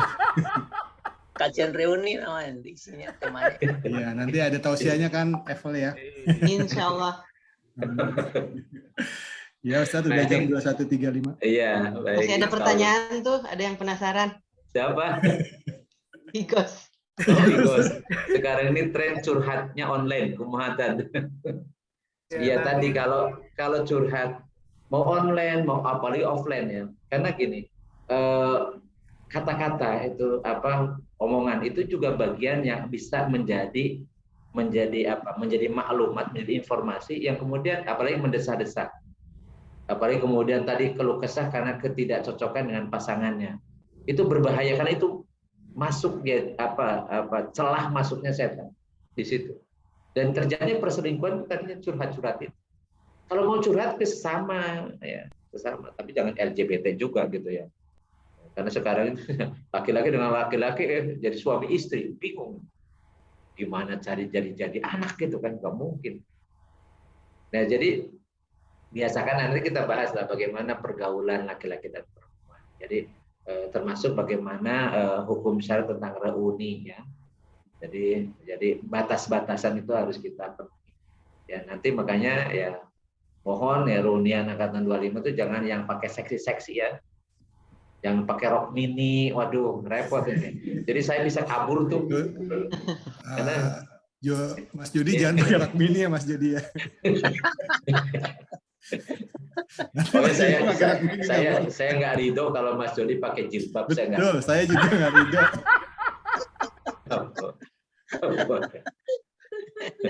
Nggak boleh pakai jilbab. Jauh. Ya insya Allah lah ya. Jadi topik ini jangan diangkat jadi topik reuni ya. Nanti yang datang cowok semua nih, ya yang datang Ikhwan semua. Ahwal nggak mau datang ini. ya enggak kan kita sudah tahu tadi. Syukur kalau dengan pasangannya kan. Ya. Walaupun saya mungkin sendirian ya. Gitu. Bagus sama pasangannya malah tahu kan dasar-dasarnya. Iya, lebih bagus. Bagus sama pasangannya. Kan nggak apa-apa. Kalau bareng-bareng nggak ikhtilat, nggak campur, nggak kolwat, nggak berdua-duaan. Kemudian ikhtilat yang dibatasi, ya, interaksi yang dibatasi, ya. Jadi dengan tidak pandang-pandangan, ya, tidak apa, ya macam-macam lah ya gitu yang kita insya Allah tahu lah, itu nggak ada masalah. Karena dalam kehidupan umum ya pasti dulu Rasulullah juga bahkan kemudian di masjid ya, di masjid Haram itu kan campur laki-laki perempuan. Di pasar pasti campur laki-laki perempuan. Di sarana-sarana umum pasti bercampur laki perempuan.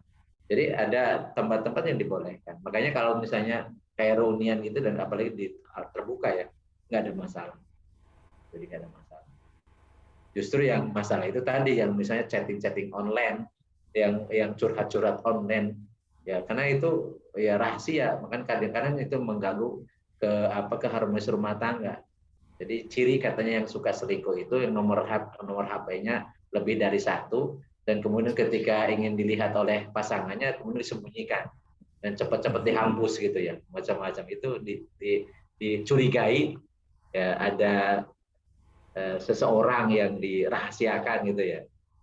Makanya kalau saya dari awal tuh nomor saya itu satu, nggak pernah ganti. Saya juga satu. Ya. Dan itu biasanya terbuka tuh, jadi begitu di rumah siapa aja yang buka ya anak saya macam. Makanya saya yang paling repot tuh kalau ada kiriman-kiriman gambar yang biasanya yang alumni yang SMP ya, SD ya, teman SD, teman SMP itu yang luar biasa gitu. Jadi kadang belum saya sortir, belum dihapuskan, ternyata udah dilihat sama anak saya. Tapi ini gambar apa nih? Ya Allah. Alhamdulillah kalau belum ini aman. Sapi. Baik, kita akhiri dengan salawat kepada Allah. Mudah-mudahan Allah melindungi kita semua dan kita menjadi orang-orang yang istiqomah. Allahumma shalli wa sallim wa barik ala sayyidina wa habibina karim Muhammad sallallahu wa ta'ala. Allahumma anfa'na bima 'allamtana wa 'allimna ma yanfa'una wa zidna ilman nafi'an. Allahumma yassir lana umurana kullaha wa la tu'assir alaina. Allahumma asir maqasidana. Rabbana la tuzigh qulubana ba'da idh hadaitana wa hab lana min ladunka rahmatan innaka antal wahhab. Allahumma rabbana isfi anta syafi la shifaan illa shifauka shifa'un la yughadiru saqaman. Rabbana atina fid dunya hasanah wa fil akhirati hasanah wa qina adzabannar. Wa sallallahu ala sayyidina Muhammadin wa ala alihi wa sahbihi wa sallim. Subhanakallahumma wa bihamdika asyhadu an la ilaha illa anta astaghfiruka wa atubu ilaik. Subhana rabbika rabbil izzati amma yasifun wa salamun alal mursalin walhamdulillahi. Assalamualaikum warahmatullahi wabarakatuh. Waalaikumsalam warahmatullahi wabarakatuh. Terima kasih, jazakallah khairan kasir Ustaz Sam. Jazakallah khairan Ustaz. Insya Allah minggu depan kan libur ya, Kemisnya libur. Jadi malamnya mudah-mudahan ya bolehlah diskusi tentang persiapan reuni. Persiapan reuni. Oh, usah dibahas lagi poligaminya ya, udah saya jelasin ya tadi. Ya enggak, semuanya. Assalamualaikum. Terima kasih Ustaz. Waalaikumsalam. Ya ini senangnya poligami aja ini ya. Wacana aja kok wacana. Wacana.